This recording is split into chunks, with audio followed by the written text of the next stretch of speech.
Hey mes Phoenixous, ici Phoenix. Aujourd'hui, retour sur le tome 27 de l'attaque des Titans.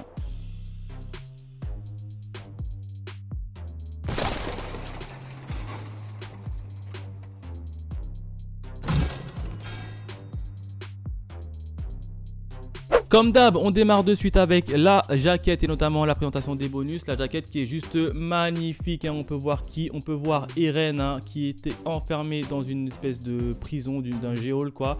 En même temps, après ce qu'il a fait, c'était normal. Et en quatrième de couverture, on a qui? On a comme d'habitude, hein, c'est exactement la même couverture que le tome 26. Sauf qu'il y a juste l'arrière, le fond derrière où on peut voir Eren derrière les barreaux tout simplement qui change.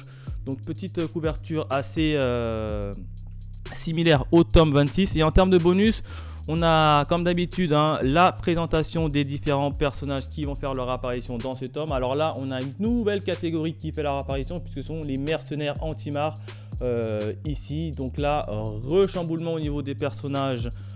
Suite à la bagarre entre Mère et Eldien dans le tome 26. Et en fin de manga, on a un petit bonus notamment qui met en scène les personnages de l'attaque des Titans dans un univers différent. Voilà ce que je pouvais dire en termes de bonus. Maintenant, passons à la partie review. Alors, qu'est-ce qui s'est passé au niveau de ce tome 27? Et bien, principalement 3 événements majeurs, hein. Le premier événement, c'est qu'on connaît enfin les origines de Mikasa. On sait d'où elle vient, comment elle a fait pour atterrir ici. Bref, on connaît ses origines.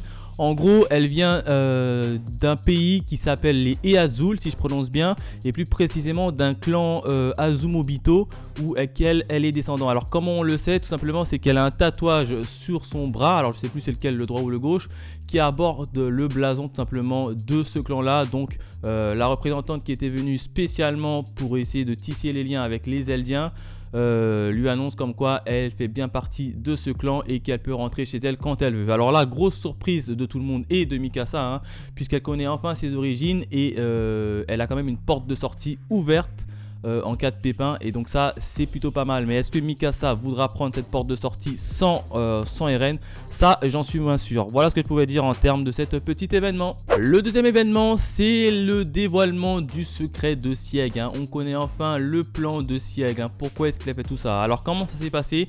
C'est suite à l'entrevue organisée entre d'un côté le clan Azumobito et de l'autre Sieg lui-même. Il explique comme quoi il a une mission, et cette mission c'est quoi? C'est de récupérer tout simplement le titan originel pour pouvoir mettre en place le grand terrassement. Donc là on connaît enfin l'objectif de Sieg, hein. Pourquoi est-ce qu'il a changé de clan, etc. Bref, on le sait tout ça. Le troisième événement du tome 27, c'est bien évidemment les évasions, hein, qui a eu lieu. Alors pourquoi je dis les évasions au pluriel? Car il y en a eu deux. La première évasion, c'est bien évidemment Gabi et Falcon, hein, qui se sont évadés de leur prison tout simplement, hein. Alors pour ceux qui ne se rappellent pas, c'est qui Falcon et Gabi, c'est tout simplement ceux qui sont à l'origine de la mort de Sacha, hein, qui s'est passé dans le dirigeable. Donc ils se sont évadés, et devinez où est-ce qu'ils ont trouvé refuge? Ils ont trouvé refuge chez la famille de Sacha. Ça c'était, il fallait le voir, hein, quand même. Alors la famille de Sacha n'est pas encore au courant quand ils arrivent, mais bon, ils le seront par la suite. Mais ça je vous laisse le découvrir. Donc là, grosse nouvelle, hein, Gabi et Falcon se sont échappés. Et la deuxième évasion, c'est bien évidemment Eren qui se tire de sa cellule grâce au pouvoir du Titan Marteau pour aller rejoindre ses partisans. Alors on ne connaît pas encore réellement les objectifs concrets de Eren, mais on sait qu'il a des partisans qu'on appelle d'ailleurs les pro-Jager, qui vont se mettre à sa solde, et là ça va être toute la difficulté pour l'état de Eldien, enfin les hautes instances de Eldien, de les diriger. Enfin, le quatrième et dernier événement, c'est bien évidemment le coup d'état orchestré par les pro-Jager tout simplement. Alors comment ça s'est passé? C'est bien évidemment une bombe qu'ils ont posée dans le bureau en fait du général Zackley, et auquel qu'ils ont fait tout simplement exploser. Et on apprend aussi en même temps que le général Zackley est mort. Alors pourquoi les pro-Jager en ont venu tout simplement à ça? Et ils nous disent très rapidement que comme quoi qu'ils ont fait ça car tout simplement que les hautes instances et notamment le général Zackley comptaient tout simplement transférer le titan originel à une autre personne qui était beaucoup plus sociable et plus maniable que Eren, hein, puisque Eren il a la tête un peu dure.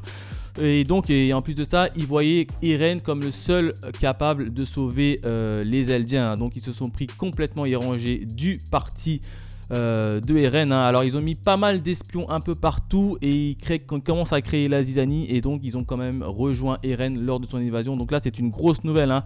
On a une nouvelle faction qui fait naissance qui s'intitule les Pro Jaeger. Voilà ce qui s'est passé principalement dans le tome 27, hein. Pas mal de choses se sont passées, hein. Les nouveaux clans font leur apparition les uns après les autres, hein. Les différents plans, notamment le plan de Sieg. Alors on connaît pas encore réellement le plan d'Eren, mais on connaît le plan de Sieg. Bref, il y a pas mal de choses, hein. Les origines de Mikasa, et ça j'ai beaucoup aimé. Donc c'est un tome qui est vraiment dans la même lignée que le tome 26, très très riche, hein. Si je devais mettre une note sur une échelle de 5 étoiles, je l'aurais mis 5 sur 5, tellement que j'ai kiffé, à savoir la suite. Voilà ce que je pouvais dire sur le tome 27, hein. N'hésitez pas à me dire dans les commentaires qu'est-ce que vous en avez pensé, si vous avez lu le tome 27. Bref, dites-moi tout dans les commentaires. Quant à nous, on se retrouve très vite pour de nouvelles aventures. Allez, bye mes Phoenixous.